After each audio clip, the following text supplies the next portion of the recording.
Chapter 2.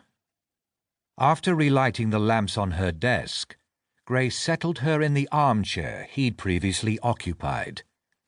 When she stared mutely at her bloody palm, he fished out his handkerchief.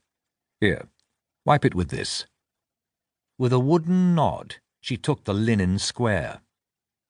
He recognized shock when he saw it.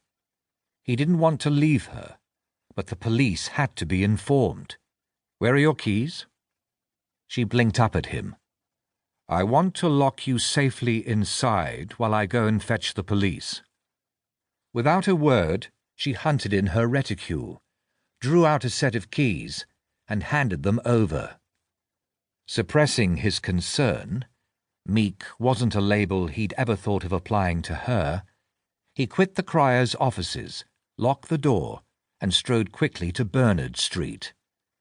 With no convenient policeman in sight, he walked the short distance to Woburn Place. The major thoroughfare still buzzed with evening traffic, and as he'd hoped, a bobby was idly pacing its pavement.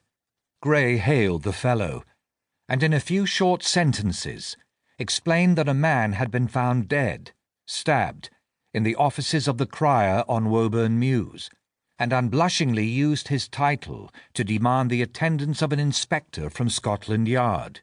Having been back in the country for only 3 months, he wasn't sure how the police force currently operated, but the bobby accepted his demand for a denizen of Scotland Yard without argument. The excited constable left hot foot to report to his local station, and Gray returned to the Criers' offices. He arrived to find Izzy sitting exactly as he'd left her, staring down at her now mostly clean palm, his stained handkerchief crumpled in her other fist. She hadn't even looked up at the jingling of the bell above the door. He'd hoped she would have eased out of her shock. Seeing her as she was bothered him on some fundamental level. He walked into the office and halted beside her, but she didn't lift her head. Reaching down, he eased the stained linen from her